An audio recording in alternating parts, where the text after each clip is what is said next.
Good morning, Abby. It's Thursday, and as I promised, today we're going to be talking about Papersmell! I only got one response to my Papersmell form, and it actually happened to be from you, Abby, so let's read that now, shall we? Papersmell is not a small town, but only big enough to have about 3 diverse groups of people. The city works for only a hammer plant, running a failing taxi service for the Amish, and fixing horse and buggy carriages along with vehicles. The government is terrible, neither being blue nor red, but some weird gray color because no one can agree on anything or basically cares. The people are nice, but are way too centered around money and popularity, which is ironic because no one in the town makes more than minimum wage and no one majorly has a significant amount of advantage wealth-wise. As for the state, I'm thinking New Jersey. John Green hates it already. Basically what it sounds like is that Papersmell is full of a bunch of people who pretend to be stuff they're not. Fantastic! More people for me to hate. But something occurred to me while I was making this video.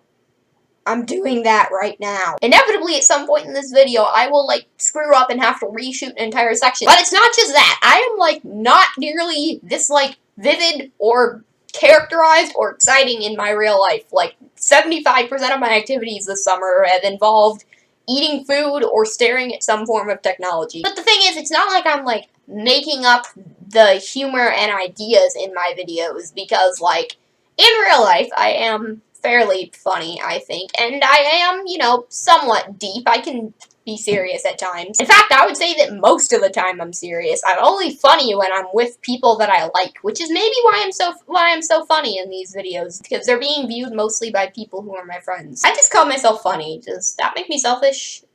I don't think it does, although, am I funny? Question of the day, am I funny? And now for an abrupt transition!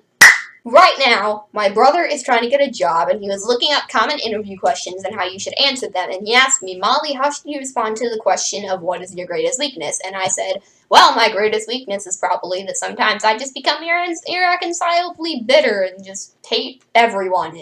But the thing is, no one in their right mind would hire me if I said that, so you have to make up a fake answer that isn't actually true, oh, I have bad breath in the morning, or sometimes I eat too much tacos, which is why I have bad breath in the morning. Let it be noted that was just an example. I do not actually have bad breath in the morning, although technically I don't know, and I would make that the question of the day, but I don't think you can smell me, and I don't want to put my mouth up to the camera because ew. I personally think the whole interview system is rigged. That's a whole different video. But I feel like the first example, it's okay for me to act not how I normally act. Because frankly, how I normally act is boring and you don't want to watch it. So I will just take the 25% of me that's interesting and compound it on here. But at the same time, that's not me pretending to be something I'm not. It's just me editing out certain parts of me that are boring. Where the issue comes is when you try to act like someone you're not around people who you interact with on a daily basis, such as your family and friends, because then they might start to like you for those qualities that are actually lies, and you don't want to let them down, so you continue to lie to them, and then eventually they find out, and it just all falls apart. So, yeah, lie about who you are when you're vlogging, and not when you're in real life. Except don't lie about who you are when you're vlogging, because I'm not lying! I am actually this nuts. Some of the time. Second question of the day. I don't know how many people will be able to answer this, because I don't know how many people watching this have actually been to an interview.